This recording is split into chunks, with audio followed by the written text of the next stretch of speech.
The sun rose over the horizon, painting the sky with hues of pink and gold. John Parker, a seasoned sailor in his mid-40s, felt the familiar thrill of the open sea as he prepared his boat, the Mariner, for another solo voyage.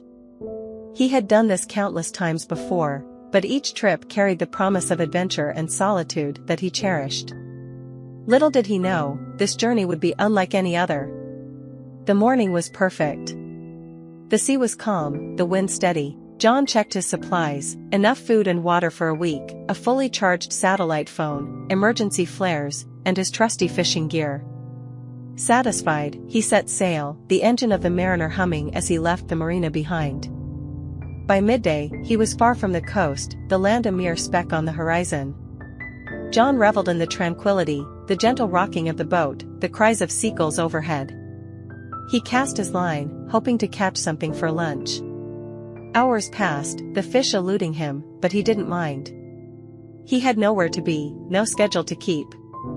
As the sun dipped towards the west, John noticed dark clouds gathering in the distance. He frowned, checking his weather instruments.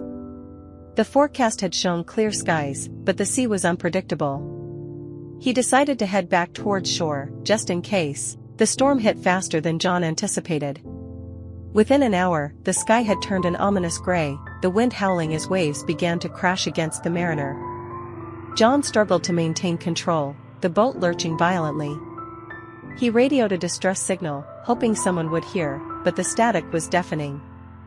Lightning flashed, illuminating the angry sea. John's heart pounded as he fought to keep the boat afloat. A massive wave loomed ahead, and despite his best efforts, the Mariner was no match. The wave engulfed the boat, flipping it over and tossing John into the churning water. Disoriented, he struggled to surface, gasping for air as the storm raged around him.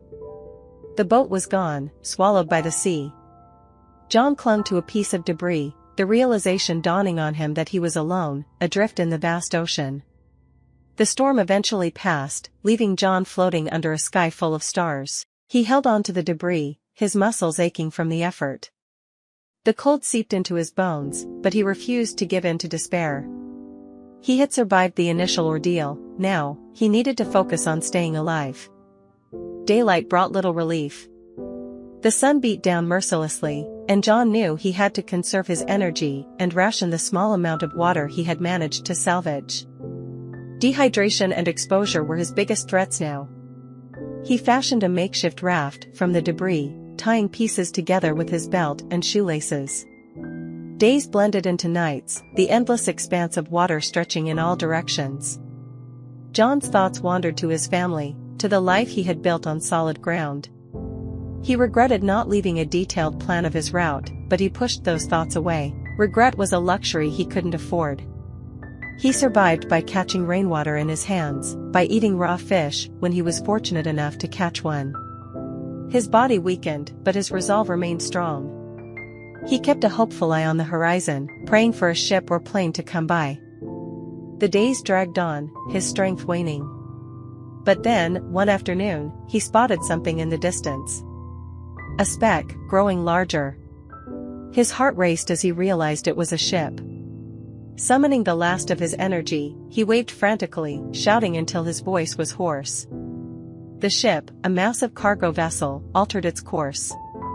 As it drew closer, John saw figures on deck pointing towards him. A lifeboat was lowered, and within minutes, he was being pulled aboard. Tears of relief streamed down his face as he collapsed, exhausted but safe. The crew, a mix of seasoned sailors and young deckhands, surrounded him, offering water and blankets. They marveled at his resilience, at the sheer willpower that had kept him alive. The ship's captain, a grizzled man with kind eyes, listened intently as John recounted his ordeal. John was taken to the ship's infirmary, where he received medical attention. As he lay in the small, sterile room, he thought about the journey he had just endured. The sea had tested him, pushed him to his limits, but he had emerged victorious.